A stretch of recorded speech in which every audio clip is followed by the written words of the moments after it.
ఉత్తేజంతో వారు అలరిస్తారు కూడా. మాన్య ముఖ్యమంత్రి మహోదయులు శ్రీ నారా చంద్రబాబు నాయుడు గారిని సవినయంగా ప్రసంగించవలసిందిగా ప్రార్థిస్తున్నాం.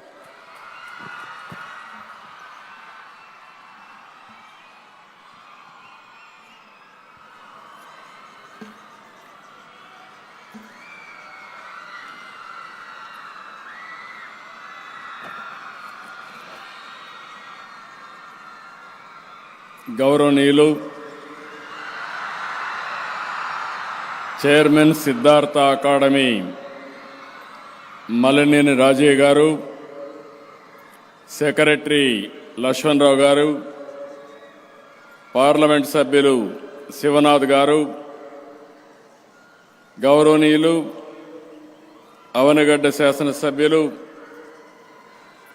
శాసనసభలో ఎథిక్స్ కమిటీ చైర్మన్ బుద్ధప్రసాద్ గారు, గౌరవ శాసనసభ్యులు రామ్మోహన్ గారు, యార్లగడ్డ వెంకట్రావు గారు, బోడే ప్రసాద్ గారు, జిల్లా కలెక్టర్ గారు,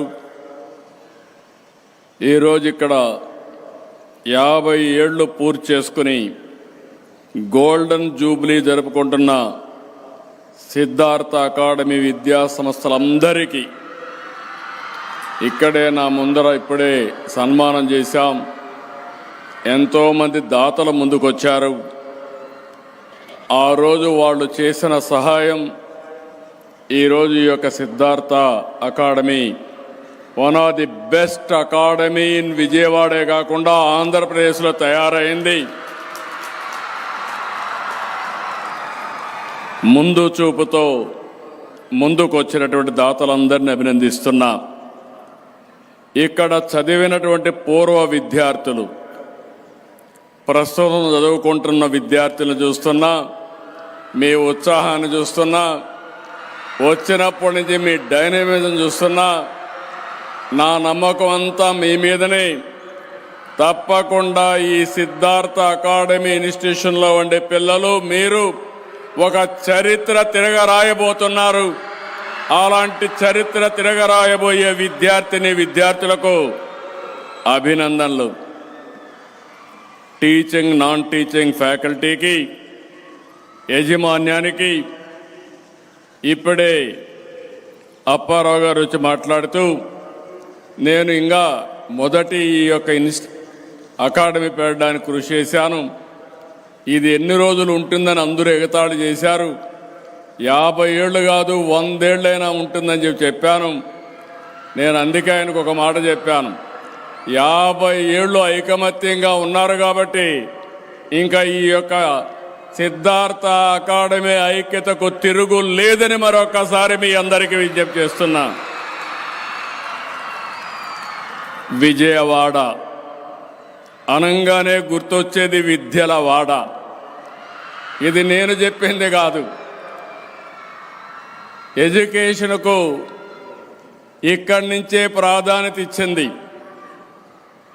నేను ముఖ్యమంత్రి అయినప్పుడు కూడా చాలామంది బయట వాళ్ళు వచ్చి ఇక్కడ చదువుకున్నారు.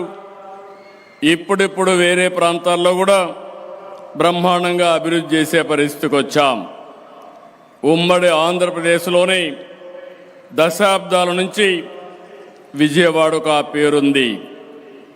ఎన్నో విద్యా సంస్థలు ఇక్కడ లక్షల మంది విద్యార్థుల్ని తీర్చిదిద్దారు.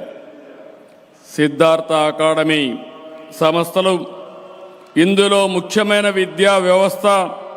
విజయవాడ చెప్పంగానే మనకందరికి గుర్తొచ్చేది సరస్వతీ దేవికి కొలువైనటువంటి ప్రాంతం.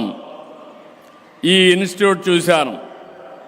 దేశంలో ప్రపంచంలో ఎక్కడున్నా ఇక్కడ చదువుకున్న వాళ్ళే మెజారిటీ ఉన్నారు.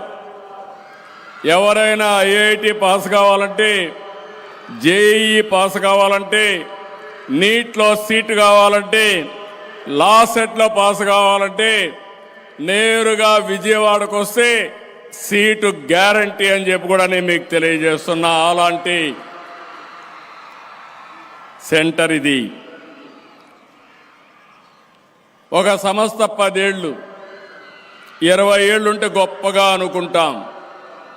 50 సంవత్సరాలు ఆ రోజు నేనే సిల్వర్ జూబ్లీకి వచ్చా 2000 సంవత్సరంలో.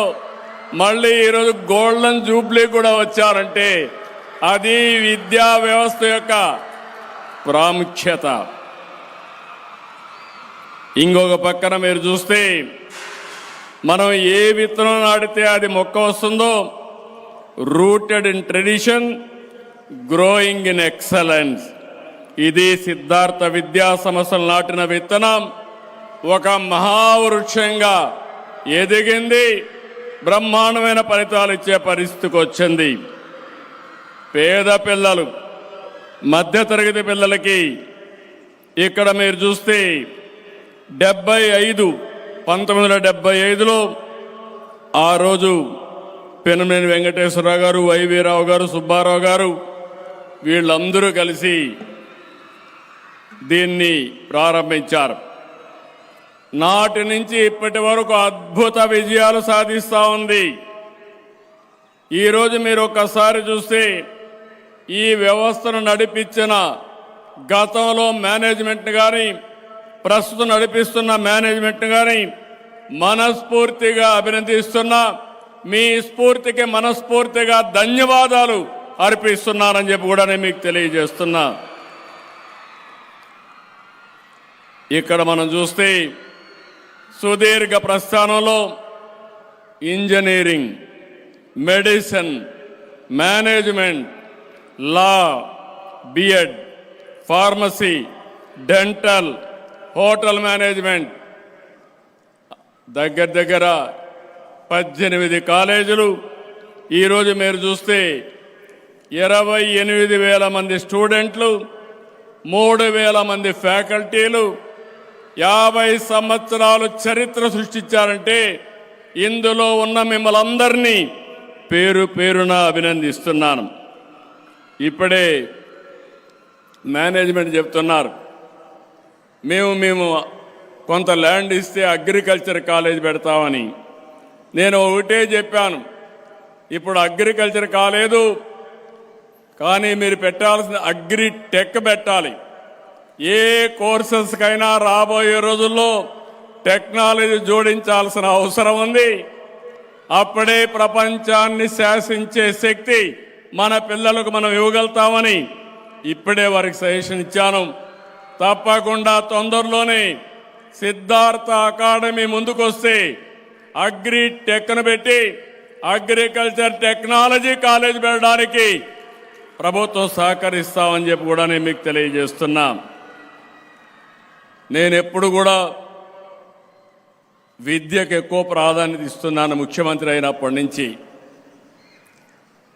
నేను మీ విజిల్స్ చూస్తే, పిల్లల యొక్క ఇక్కడ విజిల్స్ కానీ కేరింతలు చూస్తే నాకు కూడా పాత రోజులు జ్ఞాపకం వస్తాయి, విద్యార్థి రోజులు జ్ఞాపకం వస్తాయి.